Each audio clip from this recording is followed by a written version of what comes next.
Okay, so we will be we'll be talking about Masters of Sex. So we're on season 2, episode 10. Yeah, and this episode was called Below the Belt. So many things happened in this episode. Okay, but what stuck out for me was the relationship between Barbara and Lester, because they both have similar issues, and I think maybe owing to the fact that they both are going through some, rough, sensitive things that maybe they themselves can in turn help each other out. Maybe not necessarily sexually, but just by talking about it and talking to someone who is going through something similar as you, it might help them. So fingers crossed for Libby and Lester. Not Libby, Barbara and Lester. Kudos to Virginia for thinking that she could pull off therapy. Yeah, honey, no. Quit while you're ahead. Yeah. So I am wondering what's going to happen between Libby and Robert, because clearly Bill Masters is forgetting the fact that he's married to Libby, obviously, and I don't know what this thing with him and Virgin is. Like, he won't accept the fact that he's having an affair. Like, what do you call sleeping with someone else who is not your wife, unbeknownst to your wife? It's called an affair. Just own up to it and, be honest with yourself. Like, no, I'm not having an affair. Really? Okay, Bill, whatever. I am just really glad that Bill's brother Francis punched him in the face. Yeah, I wanted to shake Francis's hand. Thank you. Because Bill Masters deserves to be punched in the face sometimes, because he can be such a gigantic dick. Now, I find it ironic that the show is called Masters of Sex, and poor Libby Masters is not getting any at all. And I think that Bill is just pushing Libby into the arms of Robert. I love Robert. Mainly because he just don't business. He just don't care. Okay, so whatever, blah. He says it like it is. He calls it like he sees it. He isn't afraid. So I love the fact that he threw shade at Libby when they were supposed to go to the projects, the lower income housing, and Libby's like, yes, she'd like to volunteer, and he's like, they're gonna be rats and lice. We all know how you feel about lice. I was like, oh snap. But I really, really hope that Libby finally had sex with someone, for the love of Christ.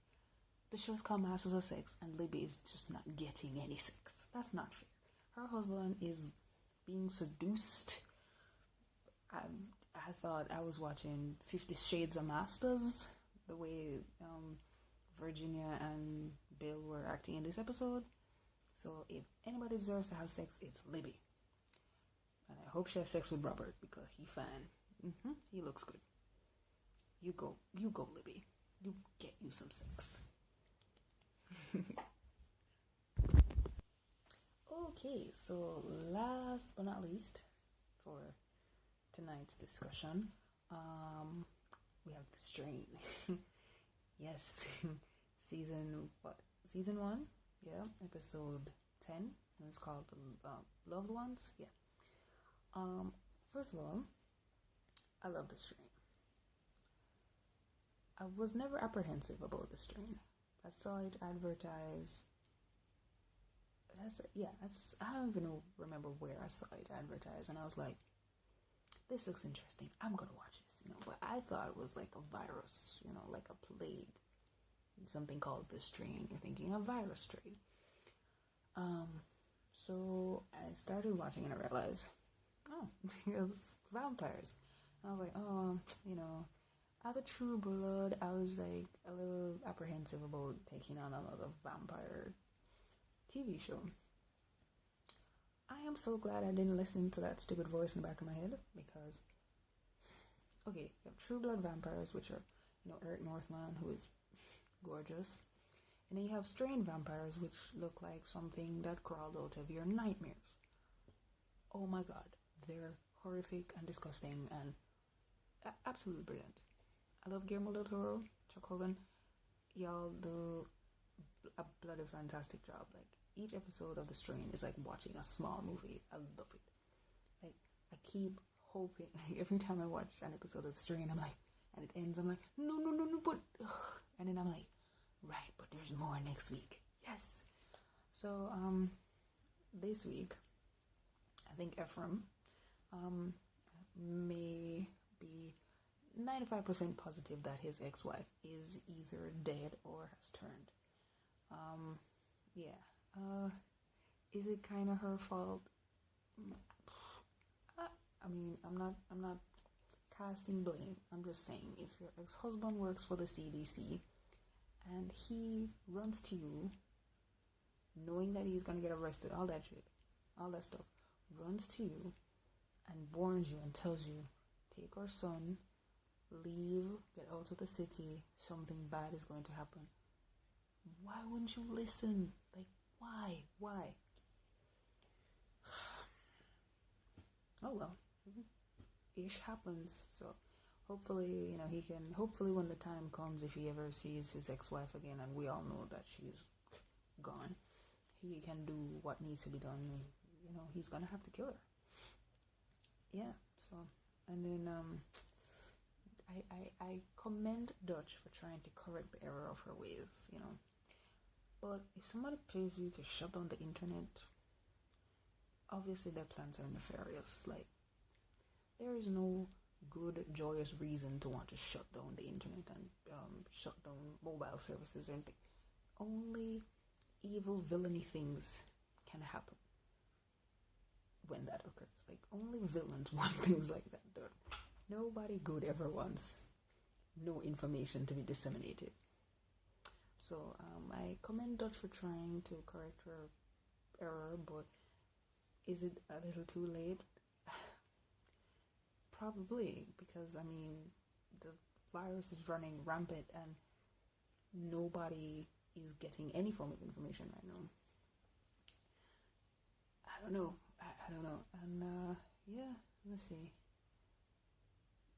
We're just gonna have to wait to see what happens next episode. There are only 3 episodes left, so I'm curious what's gonna happen. Also, there was an episode, I don't remember which one. I'm pretty sure there were vampire killers. What was happening there? Like, I almost peed my pants. I was like, whoa. I see vampires roll up with AKs or whatever, dressed like SWAT, killing vampires. And I was like, whoa, what's going on here? I'm for this. So, let's see what happens next episode. I'm looking forward to The Strain. I really, truly, personally enjoy The Strain.